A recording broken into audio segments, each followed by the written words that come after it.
you have the vision. You are sure that if other people could see your vision, they would be amazed.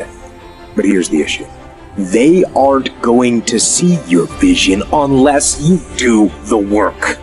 Unless you type those words, write that code, unless you do the work, the world will never see your vision. And the only way to bring it to life is to work. The world's going to keep moving. The clock is going to keep ticking. Everything that starts has an end. It's just life. If I looked at my clock, if you looked at your phone, time never stops for no one. Just keep pushing forward.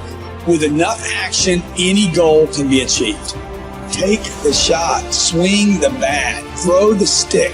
Just go for it over and over and over again until you're so emotionless on failure or rejection.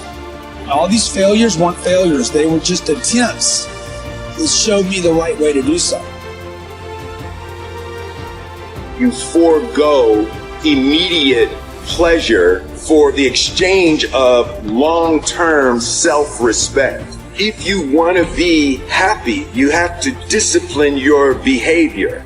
The road to sustained happiness is through disciplining your behavior. Play the long game.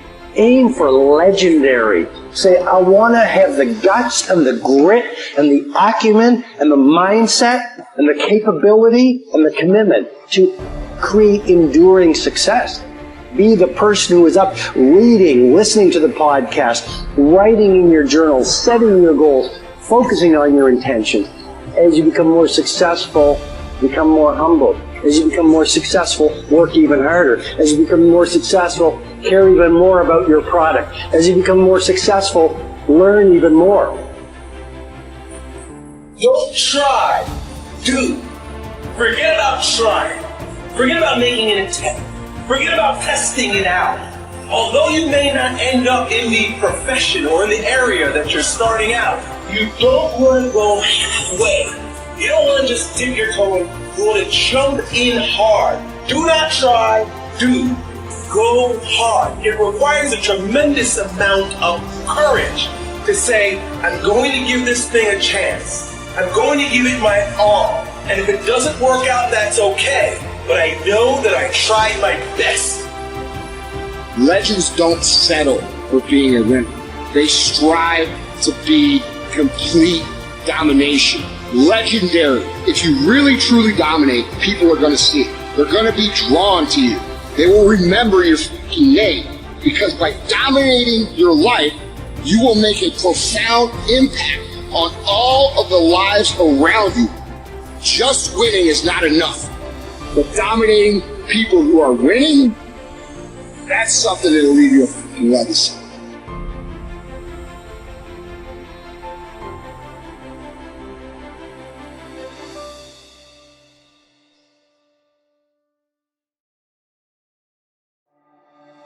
Every man in this room, you blew your 20s. You spend all your 30s trying to make up for your 20s. Yeah, that's the truth. Dog, every dude in this room blew their 20s and at 30 trying to fix what they should have did in their 20s. Yeah. And so forth and so on. You turn 40, you're trying to recover from the mistakes you made when you 30.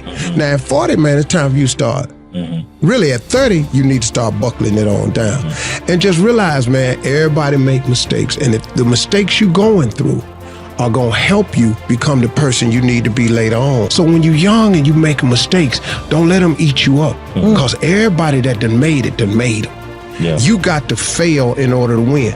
Hey, look, man, to understand how to hit the game-winning shot, you got to miss the game-winning shots. Sometimes being young and trying things, you're so naive and you don't know any better. All you do is learn. And if you fail, it doesn't matter. And so whether I was 9, 10, 12, 16, 21, the failures were irrelevant. And whether you're 9, 12, 16, 21, 22, 24, I'm sleeping on the couch. I have a car with a hole in the floorboard. I'm living like a bum and like a student. And so what did I have to lose? And so I think that influenced me as much as anything. So, my dad was like, go for it. Why not? What have you got to lose? You have to sleep on a different couch. So I think that was motivation.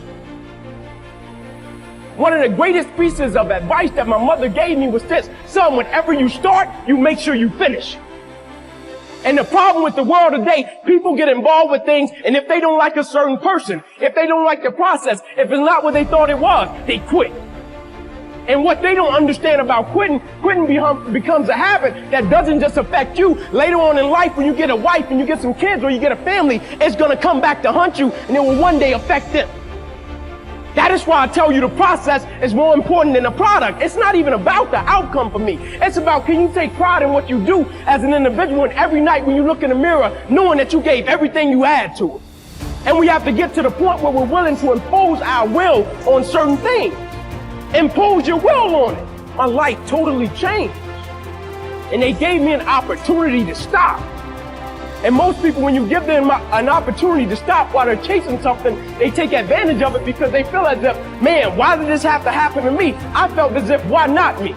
This is the perfect opportunity to use this to be a blessing to somebody else. And you know what? It's not even about me to be truthful. It's not even about me. Now it's about repaying the people that invested in me and saw something in me when I couldn't see it in myself. At a certain point in life, it can't just be about you. And the moment that we understand that, and every day we wake up, we understand that life is a blessing and life is a gift. And if you were to check out today, how would you want to be remembered? It's bigger than you.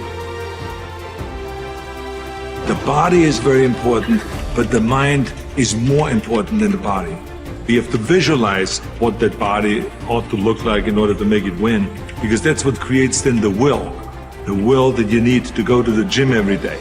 The will that makes you go into the 4 reps, the will that makes you go beyond and you do your 500-pound reps in the squats and you can't do another rep and your body is shaking. It's the will that makes you go one more time down and struggle up one more time. And so it's all of this, so the mental aspect that motivates you and that makes the difference between you being in the gym full of joy and looking forward to doing that extra rep and looking forward to doing those extra 100 reps in the sit-ups and working past the pain barriers. That all is the mind. That's not the body. So this is why I think the body is very important, but the mind is more important than the body. Attitude has been called the most important word in any language in the world, because it's our attitude toward our world, toward all the people in it, that will determine the world's attitude and all the people's attitude toward us. It's a simple thing. Most of us know it, but we tend to forget it. People will react to us according to our attitude.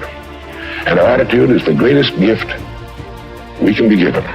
You know, the little creatures of the world were given a wonderful gift by Mother Nature called protective coloring, in which they can blend into the background without being seen. But man was not given this great gift, because man was given an incalculably greater one. Only man has the godlike power to make his surroundings change to fit him, because his environment will change as he changes. A man's environment is a merciless mirror of him as a human being. And if he thinks his environment can stand a little improvement, all he has to do is improve, and his environment will improve to reflect the changing man. We have to deal in things that we're capable of understanding. And then, once we're over that filter, we have to have a business with some intrinsic characteristics that give it a durable competitive advantage. And then, of course, we would vastly prefer a management in place with a lot of integrity and talent. And finally, no matter how wonderful it is, it's not worth an infinite price. So we have to have a price that makes sense, gives a margin of safety considering the natural vicissitudes of life. It's a very simple set of ideas. And the reason that our ideas have not spread faster is they're too simple. The professional classes can't justify their existence if that's all they have to say.